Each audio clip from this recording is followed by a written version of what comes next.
My dog started growling at the basement door every night at 2:17 a.m. I thought it was rats, until I heard someone whisper my name from behind the concrete wall. Last night, I found muddy footprints coming up from the basement, but no one had gone down. If you hear strange sounds from your basement at night, pack your things and leave. Do not look. Do not speak. Do not breathe. It started the night I moved into my grandfather's old house, a creaky, ivy-covered two-story farmhouse just outside a forgotten Pennsylvania town. The air always felt a few degrees too cold inside, no matter how high I cranked the thermostat. Dust clung to every surface like it was alive. Even in daylight, the hallway shadows stretched unnaturally long, and the basement door, solid oak with a rusted latch, remained shut tight, as if the house itself wanted it that way. I didn't want to live here. But after Grandpa passed and left me the property in his will, it felt wrong to sell it off to strangers. Besides, I was broke, fresh out of college, jobless, and carrying more student debt than common sense. It seemed like a perfect place to lay low, figure out my next move. I spent the first day cleaning, unpacking, and muttering curses at the ancient plumbing. Every room had a strange silence, as if the house was holding its breath. The basement, though, was worse. The door stood at the end of the main hallway like a bad memory. My grandfather never let me go down there as a child. Storage, he would say, but I remembered hearing things even back then. I figured it was the creaks of an old house, or maybe that's just what he wanted me to believe. That night, I went to bed around midnight. It had been a long day of lifting boxes, so I was exhausted. I left the hallway light on, though I couldn't say why. Maybe it was the oppressive quiet or the way the walls seemed to lean inward like they were listening. I closed my eyes, expecting sleep to come fast. Instead, it was a sound that came first. Thud. I jolted upright. The kind of sound that doesn't just echo through the house, but through your bones. It came from the basement. A dull, deliberate knock against the floorboards. Like someone knocking from underneath. I held my breath. Maybe something fell? An old box or furniture shifting with temperature changes? Thud. Thud. This time it was slower. Rhythmic. Like a message that I didn't move. I told myself it was nothing. Houses made noises. Grandpa's place was old. I stared at the ceiling, heart pounding, every hair on my arm standing at full attention. Eventually, the silence returned, and I must have dozed off sometime after 3 a.m. The next morning, I tried to dismiss it. I made coffee, ignored the pounding headache, and stared at the basement door on my way to the kitchen. The latch was still shut. I almost laughed. Paranoia. Just old house creaks and my overactive imagination. I forced myself to forget, until that night. It happened again, 2:17 a.m. exactly. A single, deep thud, then a pause, then 3 slow knocks. This time, my dog Max, a golden retriever with the temperament of a teddy bear, sat bolt upright on the bedroom floor, ears pinned back, eyes fixed on the hallway. "Max?" I whispered. He growled, low and guttural, something I had never heard from him in years of having him. He stood, padded toward the bedroom door, and stared down the dark hallway. Then he barked, loud, deep, furious. I grabbed the bat beside my bed and followed him out, every nerve in my body screaming to stop. The hallway light was flickering. I heard the click of his claws on the wood floor, then a sharp whine. He was at the basement door. Hackles raised, and the door was open. Only an inch, but open. The latch was undone, resting against the wall. I never opened that door. I stared down into the blackness. The light switch was just inside the frame, but I couldn't see it. The smell hit me next. Damp wood, mold, and something metallic underneath it all. Blood? No.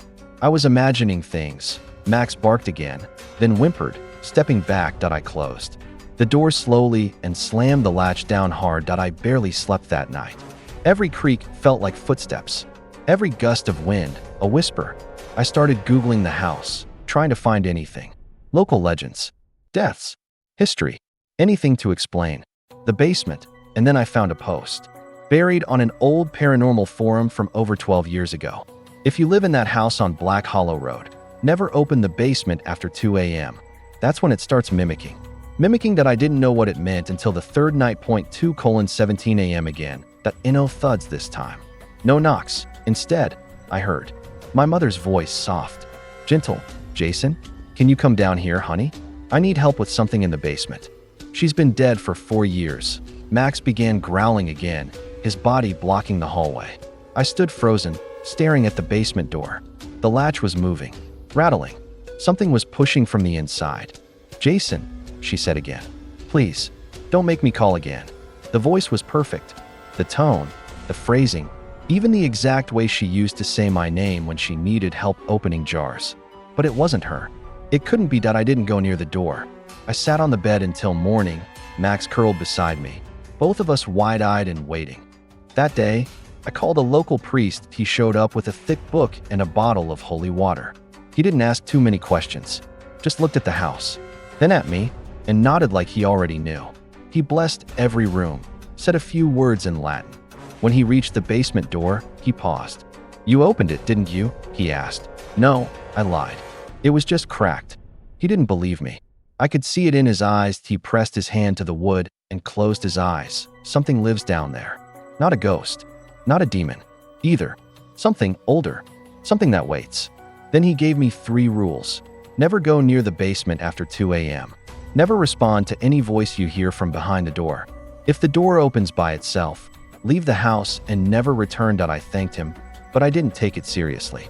Not until the 4th night, because on the 4th night, I didn't hear anything at 2:17 a.m.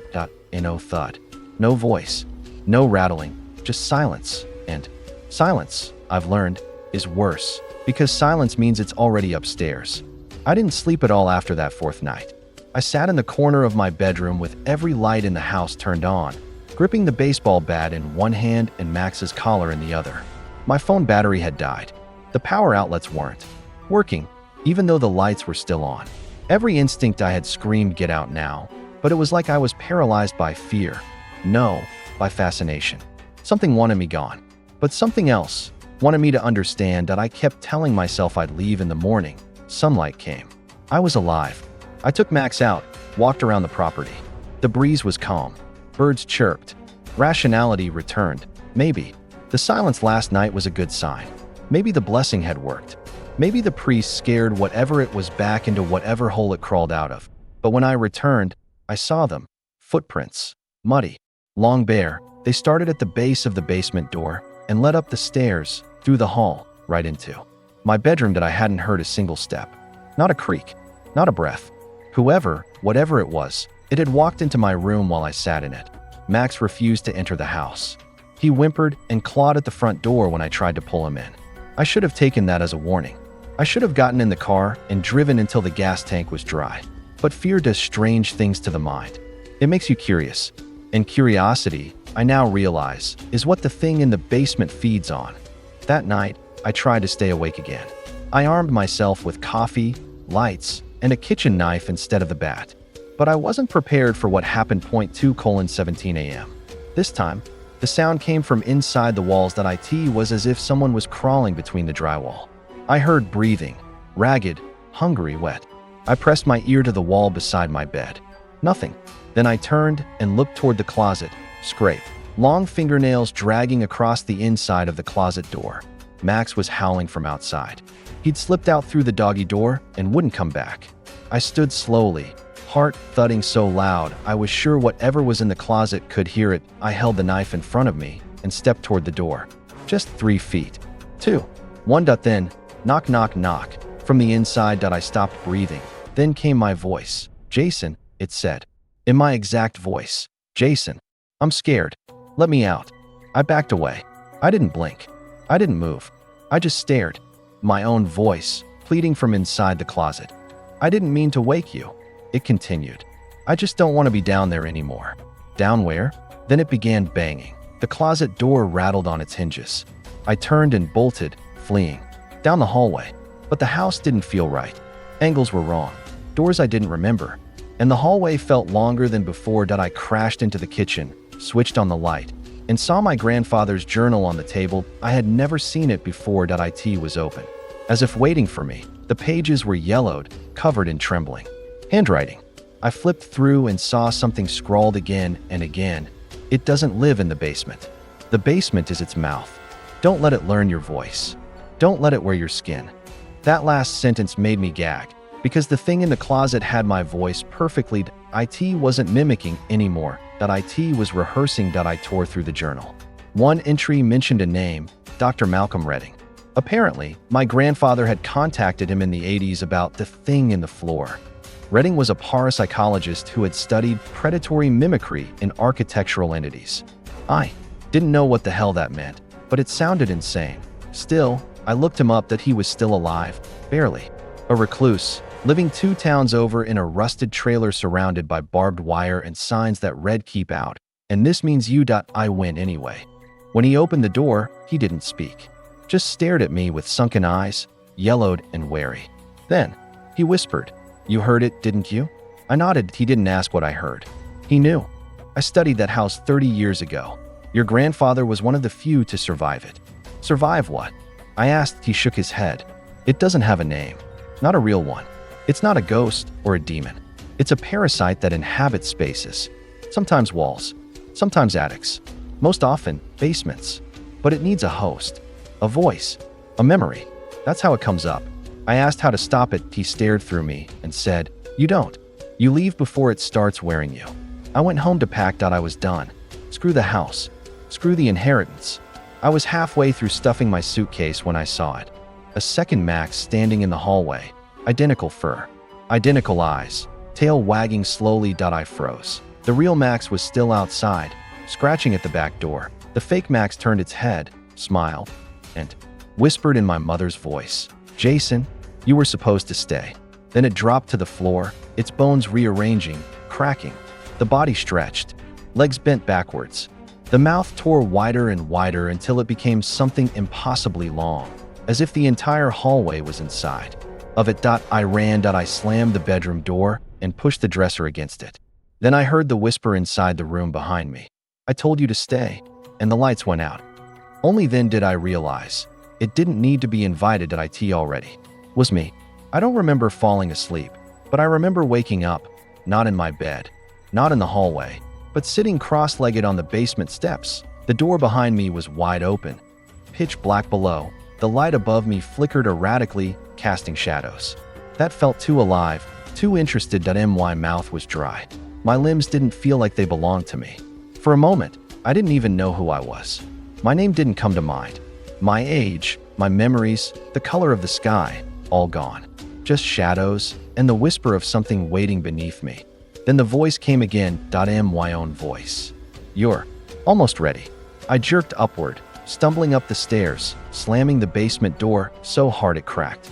My knees buckled, and I crawled across the floor like a wounded animal until I collapsed in the kitchen. The mirror on the fridge had been smeared, something written in dust, or maybe dried blood. Just one word: hollow. I didn't know what it meant then, but I checked the locks, windows, doors. Everything was bolted. Max was still outside, barking his lungs out. I opened the door and screamed his name. He bolted the moment I stepped out. He didn't even wait for me to leash him. He ran into the woods, yelping like his tail was on fire. I called out, but he didn't come back, and I was alone again. Or so I thought, until I heard the laughing from every room at once, faint, childlike, familiar, because it wasn't just one voice. It was every voice I've ever known, tangled together in one wet, gurgling chorus. My mom, my childhood best friend, an old teacher, even my own voice, all giggling, all laughing at me, mocking. I wanted to destroy every wall in the house. I wanted to rip the insulation out with my bare hands. But instead, I grabbed the journal, packed a bag, and swore I'd never come back. As I reached for my car keys, I saw them, 2 shadows reflected in the hallway mirror, but I was alone. I turned around. No one. I turned back. Now there were 3. And they were waving. I drove for hours. Didn't care where, just needed distance. But no matter how far I went, I couldn't stop feeling like it was still with me. In the back seat, in the radio static, in the spaces between blinks. That night, I stayed in a roadside motel. I barely ate. I barely breathed. Around midnight, I looked into the bathroom mirror and saw something impossible. My reflection blinked after I did. That's when I understood. It wasn't just the basement anymore. It was me. That thing didn't live under the house. It lived through people. The basement was just the entry point. The mouth, like the journal said. The real infection was in the mimicry. It learned you. Then it became you. Desperate, I called Dr. Redding again. I told him I left. I told him I saw my reflection delay. I told him I didn't know if I was still me. His voice was quiet. That's the hollowing. The what? It starts when it steals your voice. Then it mimics your walk. Then your dreams. By the time your reflection delays, it's halfway. Hollowed you out. I asked how to stop it. He said, "You have one chance. You have to go back and burn the house. Burn it to the dirt before it finishes." I asked if that had worked for others. He went quiet. Then he whispered, "No one ever makes it back." But I had to T-R-Y.S-O. I went back, middle of the night. I brought fuel, matches, a sledgehammer. I parked down the street. I didn't want it to know I was coming. The house was dark, but the basement door? Wide open, like a throat waiting to swallow. I set the gasoline on the living room floor, poured it through the halls, drenched every wall. The stench burned my nose. I struck the first match. Then I heard Max crying. Downstairs, the cry of a dog. That's been beaten, broken. He was down there. I screamed his name. The crying stopped. Then came a new voice. "Please, Jason, help me. I'm scared." My mom's voice again. "Don't leave me down here." And then, "I'm sorry I left you in the car when you were 6. I never forgave myself." She had told me that once. In private. Nobody else knew. That's when I realized. It hadn't just learned my voice. It had learned my memories. I dropped the match. It fizzled out. It had gotten too deep. Even burning the house might not be enough now. Because if it could follow me out, where does it end? I stepped toward the basement point. One more look. One more check. I had to be sure. Maybe Max really was down there. Maybe something was standing on the third step. Not a person. Not quite. Like a mannequin built from my own nightmares. It had no skin. Just smooth, pulsing tissue, like stretched wax over twitching bone. The face was mine, but wrong. Melted. Rehearsed. It reached out and said, "You shouldn't have. Come back." Then all the lights exploded. I woke up in the yard. The house was on fire. The windows screamed. Not the kind of wood crackling screech, but actual screaming. Like people inside burning alive. Dozens of them. Hundreds. Voices I knew. Voices I'd forgotten. I wanted to run. But I couldn't. I just stood there, watching myself burn. Because as the second floor window shattered, I saw me staring back. Not afraid, just smiling. The house burned for 7 hours. But the fire crews never came. I didn't call, and no neighbors arrived either. The street remained silent. Empty. Like the house had never existed at all. And maybe it hadn't, when the fire finally collapsed. The last frame of the roof. The wind shifted, carrying the thick black smoke over me. And I swear, it wasn't just ash in the air. It was whispers, fleeting. Hundreds of them. All at once. In every language. Every age. Children. Old women. Soldiers. Mothers. Me. The thing had been collecting them for generations. And now it was free. I didn't go back to the motel. I didn't go back anywhere. I wandered. For days. Sleeping in my car. Eating when I remembered to. I kept thinking I'd hear my name whispered in the static of the radio. Kept expecting to see my own face walk past in crowds. For a while, nothing happened. And then it did. I was in a diner 2 towns over, trying to convince myself I was safe. I hadn't seen or heard anything in days.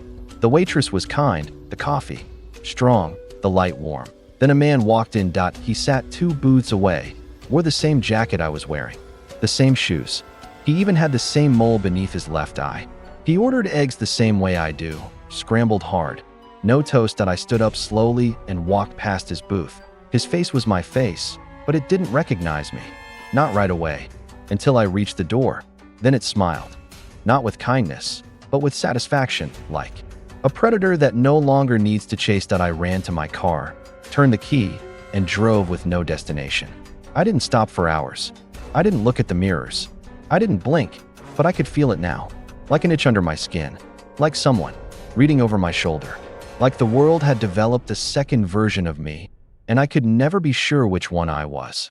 Weeks passed, then months. I moved into a new place across the country, Oregon, where the rain never stopped and the houses had no basements.